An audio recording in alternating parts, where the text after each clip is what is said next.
Well, my daddy left home when I was 3, and he didn't leave much. So Barack Obama comes to Texas to raise money and give speeches and not be questioned and get out of town before he has to answer any tough questions about the illegals pouring into this state that he hopes to make into Democrats. He grants 26 seconds to the governor because that's how fast he could get past him, because he didn't want to hear what he had to say. He doesn't care about you or this state or the crime here. He doesn't care about Rick Salter that was shot in the face by an illegal alien serving a warrant. He doesn't care about Rodney Johnson, the HPD officer shot in the back 5 times by a repeat offender illegal alien. He doesn't care about your neighborhoods and your stolen cars. He doesn't care about the crime rate here and the increase in drunk driving and the jobs that are lost and the hospitals that are overcrowding, the schools that are overcrowding, the 60,000 anchor babies per year. He doesn't give a crap about you. Keep voting for him. Keep paying for him. Keep rooting for him. Every one of you. I dare you. At some point, this will be a third world nation because that's how this guy governs. People like him run third world countries, not America. I'm ashamed and embarrassed he got to be our president. He's one hell of a player to make us think that he was a decent person.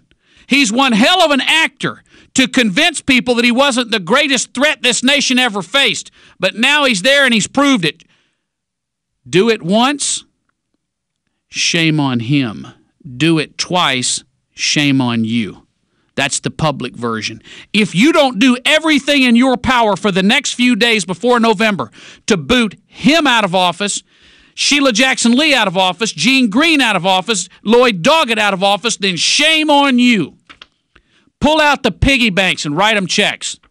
Call the campaigns today and do something. Stop being angry. Do something about it. Get involved. Drive over to their campaigns. Get signs and go start putting them out. Get walking lists and go start knocking on doors. Go in their phone banks and start calling. If it's 1 day a week for an hour, it'll make a difference. These people are here not because you voted for them, but because you didn't vote for their opponents. They're in office not because you helped them get there, but because you didn't help their opponents. The unions and the race baiters and the welfare recipients, they have their special interest. They might be a minority, but they're an active minority. It doesn't matter what the majority of Americans think. It only matters what the majority of people that show up on Election Day think.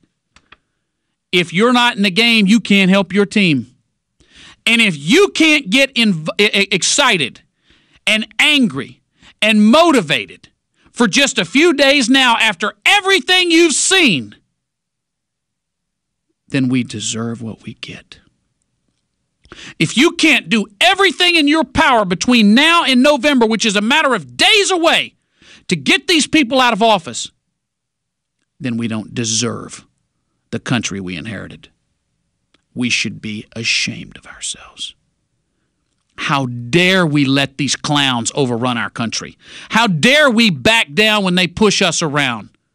How dare we let the mayor force our fire chief out of office because some crazy woman made unfounded allegations, and now she's getting a 5-finger, I guess 10-finger discount at Walmart while she's supposed to be on duty? How dare we sit idly by because of political correctness, because our job means more to us than our dignity and our country? We should be ashamed. We should be ashamed that we have allowed this to happen. You ought to help every candidate you possibly can between now and November. Commit yourself. It's days away. Look what they've done in 18 months, from a $6 trillion debt to over $9 trillion. A 25% growth in government. That's in 18 months. Give him 2 more years. What do you think he's going to do? You'll have nothing left to fight with. Government doesn't contract.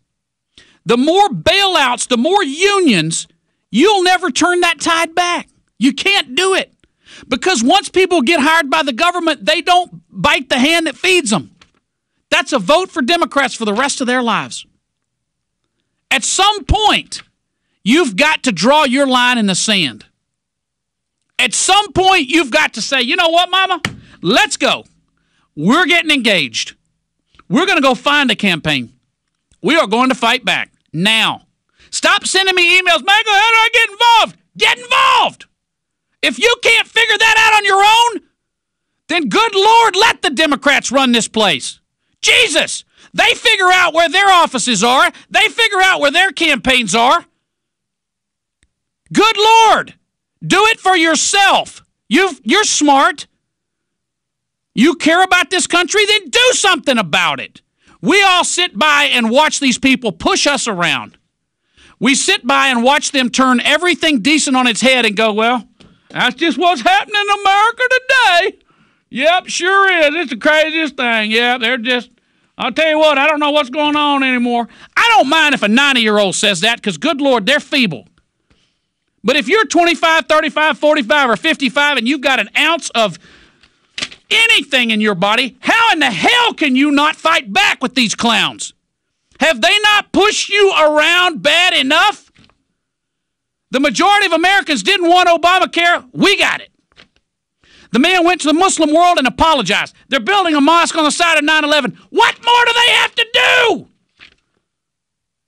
Seriously. What more do they have to do? And Barack Obama comes into this state to gather up a bunch of campaign cash, and he can't meet with your governor so he can tell him how bad our border is, grabs up a bunch of cash and boots out of here. You're going to watch it happen? And Bill White wants to be his boy running this state so the Democrats can take control? It's up to you, folks. It's up to you. What little bit of dignity we have left needs to be mustered now or forever hold your peace because they're not stopping.